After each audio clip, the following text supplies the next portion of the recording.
Hello, everyone. It's Charlene Lee, and today I'm going to be talking about one of my favorite topics, which is, does it matter how old you are, whether you are going to be more easily adopting AI or not? Because right now, one of the biggest challenges that organizations face is whether how quickly their organizations are going to adopt AI. And in particular, we know that AI adoption is not at the level it needs to be. There's a lot of resistance, a lot of fear and anxiety. And so some organizations are oftentimes turning to the younger people in the organizations to say, hey, they were born with technology. We're going to tap them in their areas of expertise of being able to use technology to teach us older, a little bit slower folks on how to use AI. And my research around change and technology adoption, and also some current research, also shows that this is a big mistake. So today I'm going to take you through some of the key reasons why this is not the right way to be thinking about this. I do have some slides that I'll be sharing, so you can find them at bit.ly/AI-gen-myths. So feel free to take a look at those and let's get started. All right. So, a couple things. First of all, I do believe that this idea that the younger people, the younger generations, the millennials, and in particular Gen Z, are the ones who are going to be setting the stage and leading us into AI nirvana. The reality is this, and surprisingly, it's boomers who are more excited about AI than Gen Z. So this was amazing research to see. And the reason is that boomers and also Gen X are more confident, less anxious, and see AI as a benefit, see it as a productivity tool. Boomers, in particular, are estimating that AI will save them on average 14 hours per week over the next 5 years. So they'll be developing it, but they see themselves as being very optimistic. They're going to save a lot of time each week. And Gen Z, in the complete difference, say they will only save about 10 hours. And part of this is also that boomers and Gen X have a huge advantage in the workplace in that they have domain expertise. And they see that that domain expertise is going to amplify AI's value. And in a total contradiction to this, Gen Z sees AI as a threat to their job prospects. So 59% of Gen Z says that AI is going to dampen and hurt their job prospects for the future. And so it is interesting that this generation that, quote, grew up with technology is also the most skeptical about it. And there are several very good reasons for this. Again, it's just some of the data shows that comparison of Gen Z to Boomer slash Gen X, only 16% of Gen Z doesn't want AI on the phones compared to just 9% of Boomers. 25% favor AI for productivity amongst Gen Z, and 46% of boomers and Gen X really see AI as being helpful in the productivity. 24% say that of Gen Z say that they're very concerned about how AI would take their jobs in 2 years. So 24% compared to 10% only of boomers and Gen X. And then 41% of Gen Z says that AI makes them anxious. So I think this is a big issue that we're seeing. And that we have to be careful about characterizing the adoption of AI by generations. And I hear this over and over again. Someone saying, well, I'm from an older generation and we don't adopt technology like these young whippersnappers. And I'm like, wait a minute, that's not what we're hearing. We're hearing something very, very different. And so, just to give you some examples of why Gen Z is so skeptical about AI, and we have this term that some Gen Zers are using that they are AI vegans, in the similar way that vegans avoid eating meat or any sort of meat any products coming from animals, there are Gen Zers who are just don't want anything to do with AI. And first reason is because of their position in the workplace. Again, they are at entry level positions, and 72% believe that AI will reduce the entry level opportunities they have over the next 5 years. Again, 41% say that AI will make work less meaningful. And they're also in these lower skill positions, these entry level positions that are most vulnerable to the types of automation that AI is going to create. I'm in Silicon Valley here in San Francisco, and we're already seeing a lot of people coming out of college with degrees in data science or coding, and they're saying that they're having a really hard time finding those entry level positions because AI is doing a lot of that work. A second major reason is the environmental and ethical concerns. There is concerns that the using ChatGPT, for example, with one conversation is equivalent to the environmental impact of drinking one bottle of water. And so people are saying, don't use AI. It's so environmentally harmful to us. There are also concerns around copyright. And this generation is also very skeptical about big tech. And these are the companies, people like Google and Microsoft and OpenAI, that, again, big, huge tech behemoths, that these young people are saying they've kind of wrecked our lives in many ways. So we don't trust them. And then one other reason is that, interestingly, Gen Z is concerned about AI reducing their ability to use critical thinking. So 49% of Gen Z believes that AI will harm their critical thinking skills, and only 14% think AI will make work more meaningful. And they, again, as I mentioned before, they grew up seeing all of the downsides of technology. You see social media heralded 15 years ago as the next best thing, and they're seeing the social and emotional and psychological impacts, the downsides of AI, of social media, and then also the tremendous misinformation that's out there. So they're looking at this and saying, we don't want any part of this. We don't want to be a part of any of this new technology that is going to be harmful to us. So again, I have some interesting comments from here. Lisa, for example, says the biases and misinformation is simply a application of realities many of us in the workforce have faced for decades. Racism, sexism, ageism. Refusing to participate is not the answer. I so agree with you, Lisa. There is a sense that if I just don't participate, it will stop. And I firmly believe that the more that it's there, the more likely you have to have it. So, and Lisa also had this great point that, speaking on behalf of Gen X, thank you very much for speaking for our generation. We have been through numerous tech cycles, and we've lived through and spearheaded disruption and transitions across and changes in adverse technologies already. Change is our friend. Thank you so much for pointing that out, Lisa. Again, as boomers and Gen X's, we have gone through the gamut of gone through the gauntlet of change, from the internet coming up to social media and digital and mobile. Like, this is just the next thing we have to deal with. So this is just par for the course of how we're doing using life. Jay Bryant shares that his Gen Z daughter won't use AI because of the biases and the misinformation. And so, and Jay also says, yeah, and this baby boomer, referring to himself, is way down the AI rabbit hole. So thank you, Jay, for giving us a direct example of the types of generational differences, and that we can't, again, just rely on age as the key reason why, again, why AI adoption is working or not. So let's go into, and I just have this one quote from a 23-year-old that I just wanted to share.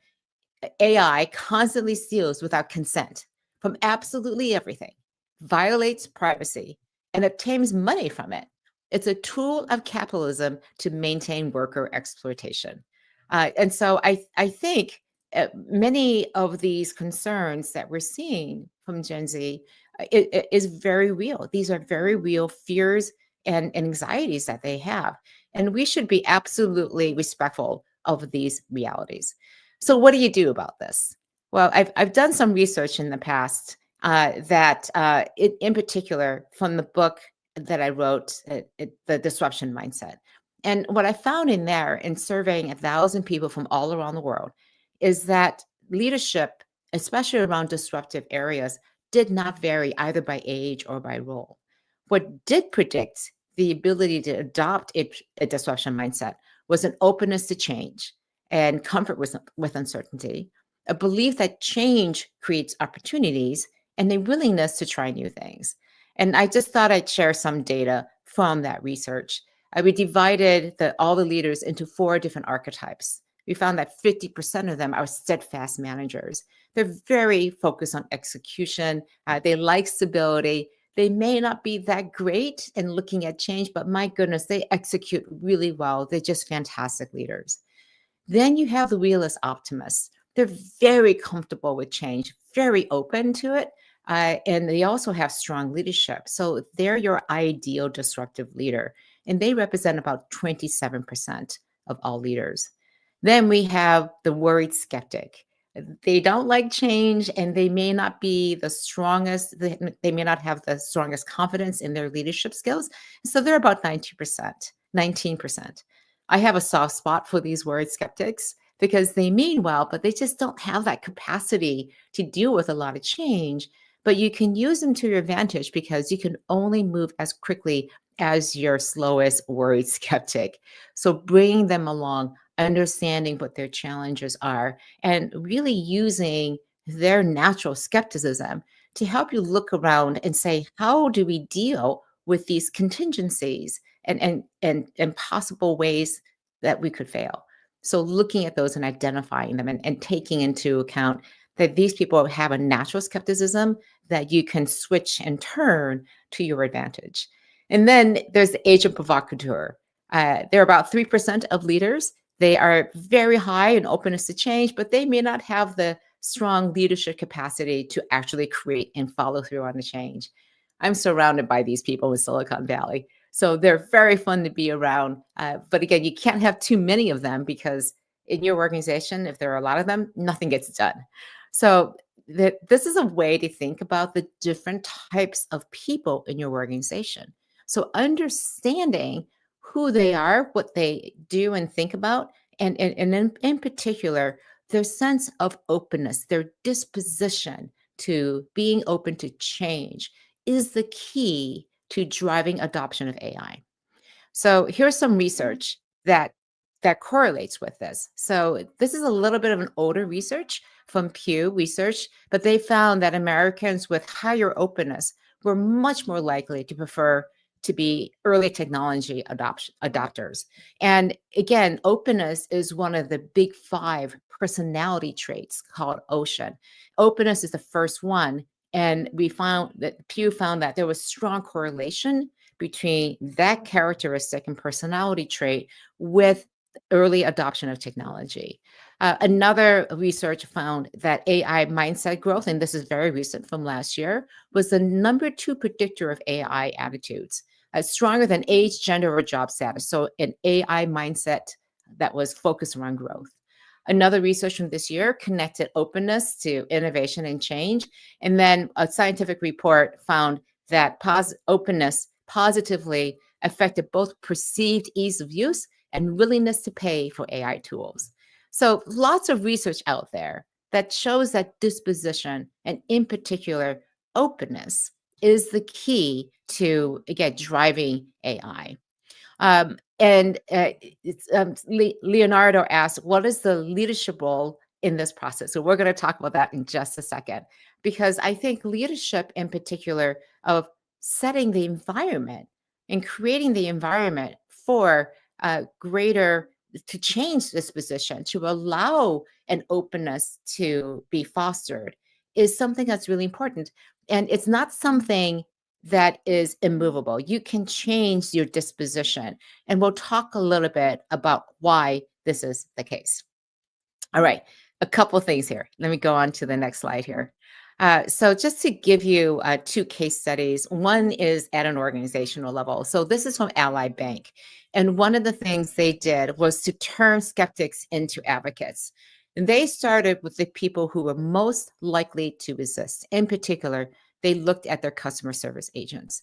And then they focused on a problem that everyone could relate to. And it was a very real problem, which was summarizing the thousands of calls that they did every day. And what they did is they let the results, the fact that people found that this was helpful, that it was useful to them, and had them tell the story instead of having this top down mandate, you will use AI, regardless of whether it's good for you or not. And what they found is that the most resistant people became the most passionate advocates. And it was because they were skeptical, like, what is this AI thing? Oh, it solves a really big problem that we actually have. And they went, this is the best thing since sliced bread. And the key they found was really making sure that people understood how AI makes their work better and that it was directly correlated to ease of use and usefulness, and that it wasn't a threat to their identity. So these people came in thinking AI is going to take my job, and instead, AI is helping me do my job better. So I think that direct hands on experience is a really key area. I'll give you one other example, and this is a much more personal one. It's one of my favorite examples that we found in our research. It came from Levi Strauss. My book co-author, Katja Welsh, was there as their chief AI officer. And one of the things she did early on was to set up these boot camps, these AI boot camps, to teach people who had no background in coding how to do machine learning. And this one person, Michael Buchanan, had worked up to be a store manager over 15 years. He was 38 years old when he applied to the boot camp. He didn't have a strong technical background. He actually had done a little bit of coding when he was in high school, but again, it was so old, it was no longer relevant. But he had that right way of thinking. He was familiar with it. And he applied to this, and over 8 weeks of an intense boot camp, he learned hands-on how to do machine learning, and then he got a placement into their data science team. And he's been in that position now for 4 or 5 years, and recently just launched a company-wide agentic AI that is being put into the store environment. So he could take his experience as a store manager and his current expertise in being a data science and be able to marry these two things. I mean, again, incredibly valuable and incredibly inspiring. And he told us, I do think that anyone can do this. Mindset is the key to successful reskilling. And so I feel in so many ways, this is the key, that mindset is the important thing that is needed. So let's talk about what are the barriers to adoption in AI. There is a lack of psychological safety. We'll talk about how to actually improve that. There is no clear value proposition. So people who just hear, go and use AI. And the first question is, why should I do this? It looks really scary. I don't know how to use it. I might use it the wrong way and get the company and myself in trouble. No, thank you. And then there's also this threat to identity, like who am I going to be in the age of AI? And it challenges people's sense of worth, in particular in the workplace. And then in particular, middle management has been shown to be the major resistant to change because they don't understand how their role is going to change. They are not experts in this space. They don't know how to manage it. They can't coach people. And they're supposed to be the people who have all the answers. So, from a point of rational self interest, the middle managers are going, I don't want anything to do with AI. So, how do you deal with all of this? And the reality is disposition. And in particular, an openness to change is like a muscle. You have to work at it. You have to be able to develop it, and you develop it and grow it over time. It is not instantaneous. So, the first and most important one is creating psychological safety. And that is this belief that you're not going to be punished for speaking up or making a mistake or asking questions that may seem obvious. And this comes from the amazing research that Amy Edmondson has been doing at HBS for the past 2 decades. So it's about framing AI as a learning problem, not a performance test. So this is our ability to learn AI. And learning requires sometimes admitting that you don't know all the answers. And from a leadership point of view, it's setting this up in the right way to say we're all going to learn AI together, starting with me. And to say, I'm still figuring this out too, everyone. I still have questions. Here are the things that I've tried as a leader, things that worked and didn't work. Let's learn together. So, this is about learning how to ask questions instead of giving all the answers all the time as leaders. And your middle managers, in particular, and your executives need to embrace this, not only for their teams, but for themselves to develop that psychological safety so that you can do this successfully. The second thing is the shift from that fixed to growth mindset. And the work that Carol Dweck has been doing on this again for quite about 15 years now has been fantastic. And so people who believe that they can develop these skills, these abilities, embrace change instead of avoiding them.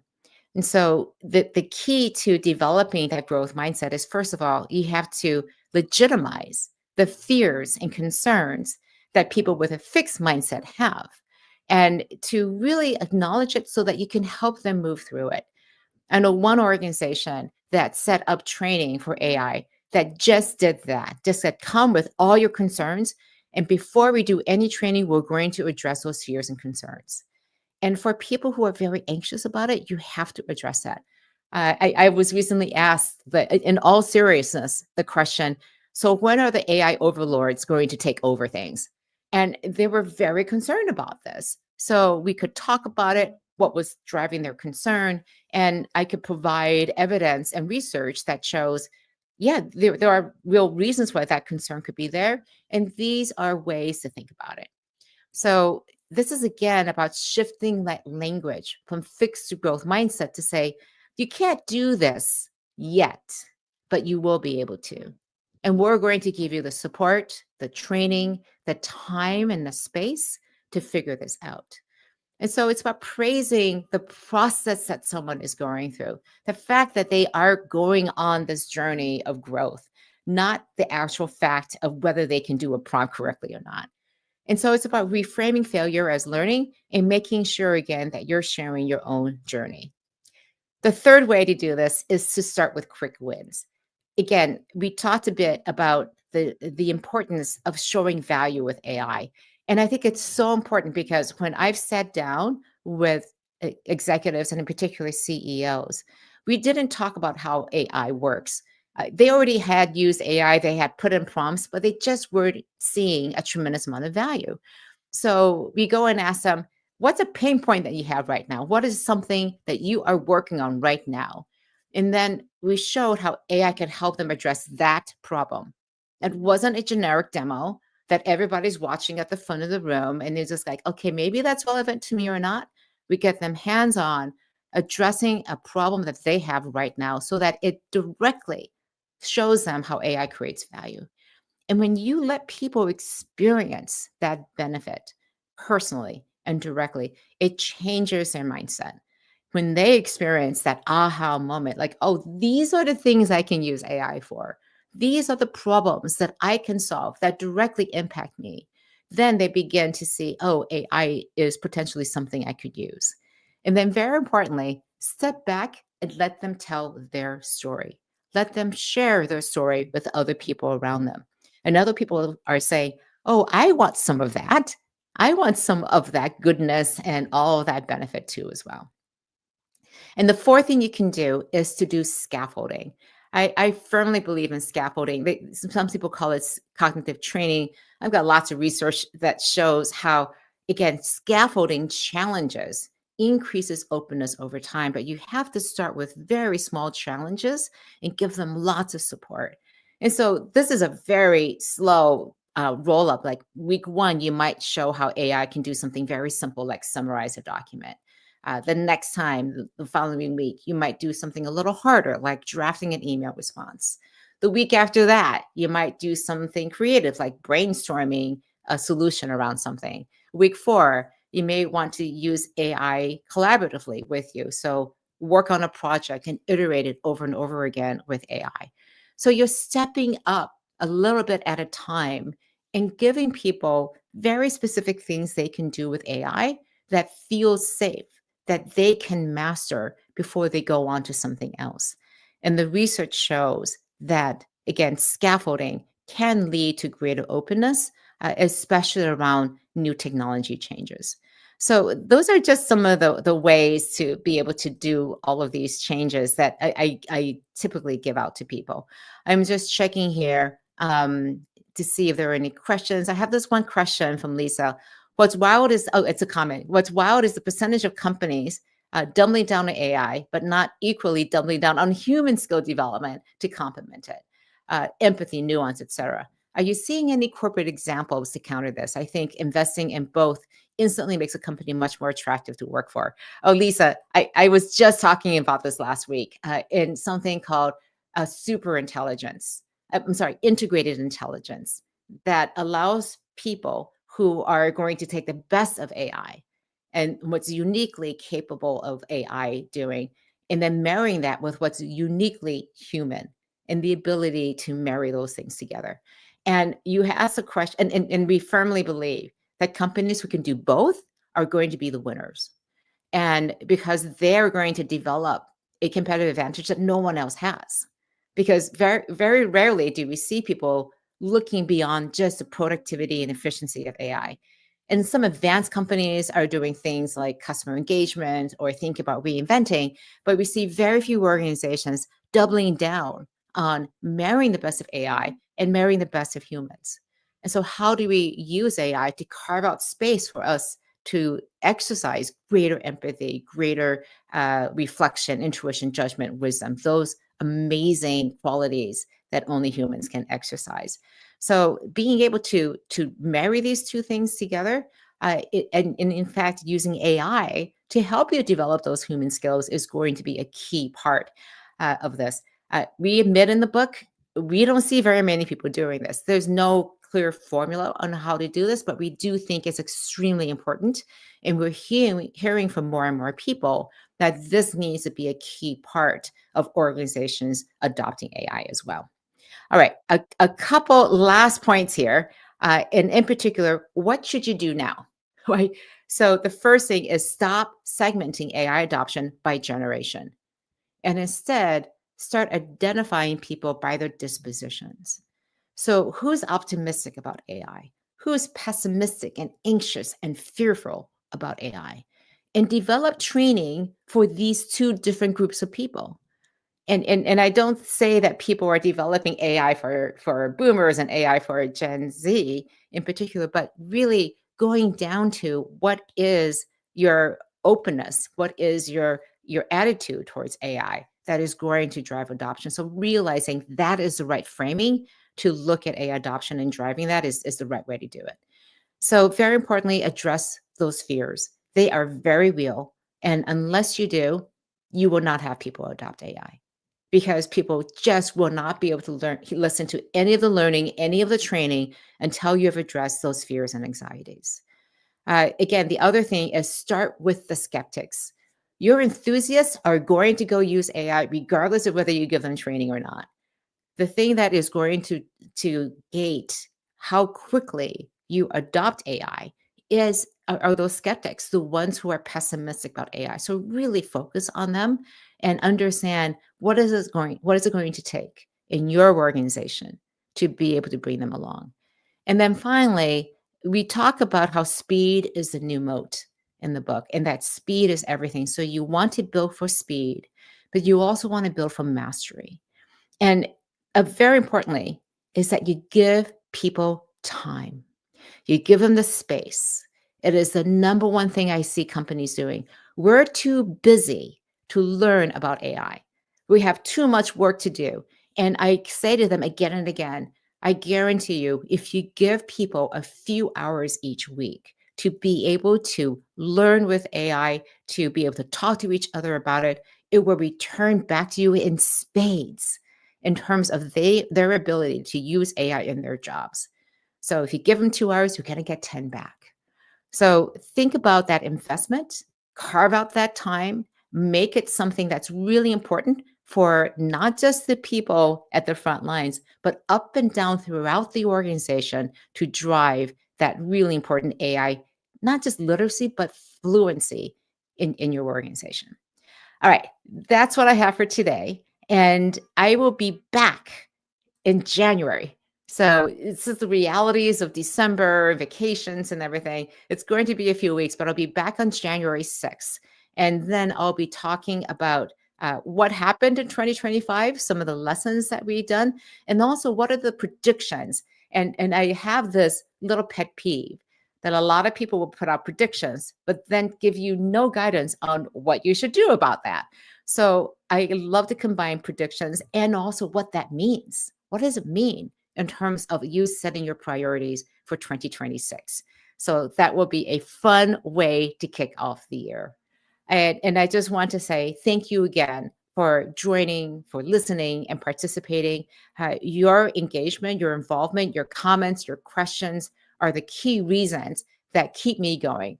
And I keep learning because of that. So thank you so much for participating and being a part of this amazing experience and being an audience for me. So take care of yourself through these holiday seasons. Enjoy the celebrations, and I will see you in the new year.